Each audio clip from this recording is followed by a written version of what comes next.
Welcome back everybody to looking at my Blu-ray collection. So this is I think the 11th part. So yeah, we're going to be looking at a few of the box sets that I have.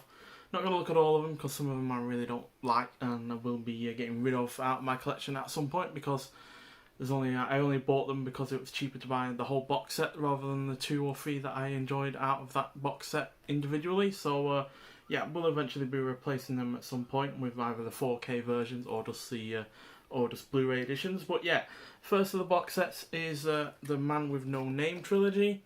Now a lot of these box sets are connected as in film series. A couple are connected either by the studio that they were released under or the director that made them all.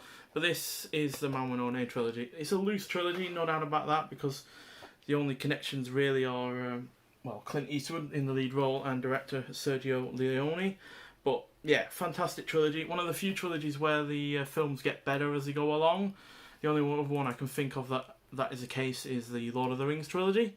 Because the first film is really, really good. The second film is practically perfect. And then the third film is perfect. So yeah, that's the only other trilogy I can probably think of at the moment. But yeah, really, really solid films. It starts with a fistful of dollars. Then it moves on to for a few dollars more. And then finishes off with where's it gone? There we go. The Good, the Bad and the Ugly. Good and Bad and the Ugly is not just the best of the 3, but easily one of the best spaghetti westerns of the era. And yeah, it really did show that the western wasn't a dead genre at all. And yeah, Sergio Leone obviously not just made these 3, but then also made Once Upon a Time in America. That was Once Upon a Time in the West. That was really, really good as a western. Then also Sucker, or also known as A Fistful of Dynamite, which again was a really rather great western spaghetti western film. So yeah, you made 5 out of 5 spaghetti westerns that were superb. And then you on top of that, you were the gangster epic Once Upon a Time in America, and yeah, he's easily one of my favourite directors. And yeah, moving on, we've got the James Bond collection, all on Blu-ray. Not sure if they're ever going to release all of these on 4K. I imagine it would be mighty expensive if they did, because this alone was, I think, about 60 quid.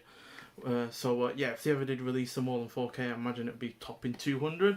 I know they released all of the Resident Evil films on 4K in a collection, and they topped out about 130, and there's only like 6 of them. So yeah, and you've obviously got 24 of these at the moment, although obviously the 25th one is coming out eventually. But yeah, they're split into different years. So yeah, it starts off with 1962 to 1977, which is probably my favourite era of the films, to be honest, even though there are a few duds. But yeah, they're all individually discs. They're not all, bunched onto a single disc each other. So yeah, you got, your Dr. No, From Russia with Love, Goldfinger, Thunderball, You Only Live Twice, On Her Majesty's Secret Service, which is currently my favourite of the series. My favourite of the series has changed. It originally was Goldfinger, and before that it was probably one of the Daniel Craig films. Then we have A Diamonds Forever, which is one of my least favourite ones, Live and Let Die, Man with the Golden Gun, and yeah, The Spy Who Loved Me, which is my favourite of the Roger Moore era films. Then we move on to 1979 to 2002. And we have Moonraker, which has gone up in estimations as far as I'm concerned over the years for me. I know it's silly and ridiculous, but it's relentlessly well paced, and yeah, has several solid great action scenes, and yeah, Roger Moore is as good as ever. Then For Your Eyes Only, which is my second favourite Roger Moore effort, with Live and Let Die being my third. Then you have Octopussy, A View to a Kill, which is, I think, Roger Moore's worst one. Then you got The Living Daylights and License to Kill, the only 2 to star Timothy Dalton. Then we move on to the Pierce Brosnan era, GoldenEye, Tomorrow Never Dies, which are my 2 favourite from Pierce Brosnan.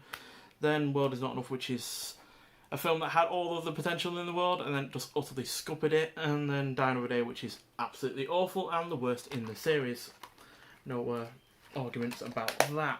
And then we finally move on to 2006 to 2015 for the Daniel Craig films, obviously not including No Time to Die because that is yet to be released, which obviously include Casino Royale, Quantum of Solace, which isn't as bad as people make out. It's not as good as his first effort, but it's certainly by no means a dud. Skyfall, and finally Spectre, which I really rather enjoy. Obviously, the single disc release of Spectre that they've put into this box set, but regardless, still a really good film. I don't get the hate for that film as far as I'm concerned. So yeah, there we go. That's the James Bond collection. Then one of the ones that isn't really a series of films, it's just under one studio, but they're all kind of related, and it's a Universal Monsters collection.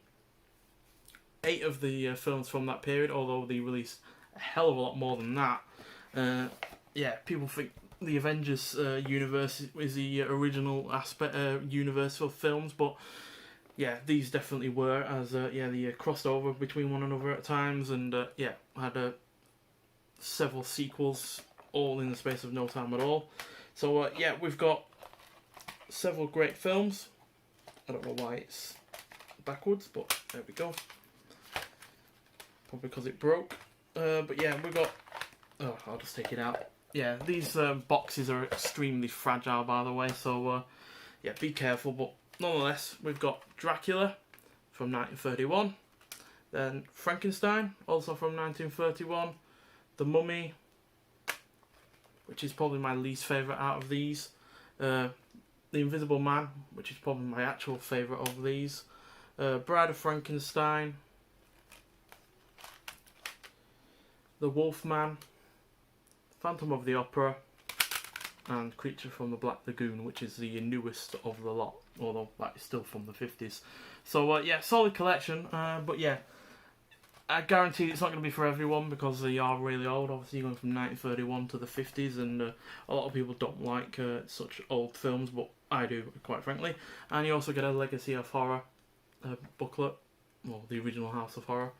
And yeah, goes through all of the different films, talks about them, gives you some insight about them all, and it's yeah, a really nice booklet. It's not obviously something that you always get with these kind of box sets, but it is nice to see. Then one of the more consistent action series, the Mission Impossible films. It's only really the second one that I hate. The rest are really rather good. They've all got their own individual style, because obviously Brian De Palma directed the first one, and you had John Woo direct the second one, which wasn't a mistake in terms of being John Woo, but it was a mistake in terms of letting him do whatever he wants. Then the third one was directed by J.J. Abrams, which is, again, in his own style. And Ghost Protocol and Rogue Nation, I think, were directed by Brad Bird. Or Chris, I can't remember really. But yeah, they're all superb. And yeah, the previous one I obviously have on its own 4K steelbook. But yeah, I really am a fan of this series. Like I said, I know the second one is a bit of a disappointment, but quite frankly, 1 out of 5 being bad is not bad at all, as far as I'm concerned. So yeah, highly recommend the series if you've never seen them, or you've not seen them all, because trust me, they do get better after the second one by a long way. And in fact, the previous 3 have been better than the previous, better than the first trilogy. So yeah, really like them. Another trilogy that we have is Back to the Future, which, yes, the first one is amazing. It is the best of the 3, but I still think the second and third one have their own positives. I like the post-apocalyptic kind of nature of the second one, and then obviously you have the western aspects of the third. And yeah, it really does mix it up by doing such things. And yeah, it's a solid trilogy of a box set. And you don't get any booklet with this or anything, but obviously these did come out on 4K recently. If you've not got that yet, then I recommend trying to do so. Again, this is another fragile box. I think the bonus disc has come loose there. Yeah, it's another one of these awfully cheap boxes, but the Blu-rays themselves are nice. But yeah, I will probably get them on 4K at some point. Now, one of my favourite box sets that I have, not just because it's by a prolific director, nor because 90% of the films out of this are great, but also because of the way that it's been packaged. And it is the Alfred Hitchcock Masterpiece Collection. And yeah, amazing. It's got a nice solid box, but it's how the rest of the box set has been represented that is really nice. So yeah, there's the intro to the whole thing, with Saboteur being talked about.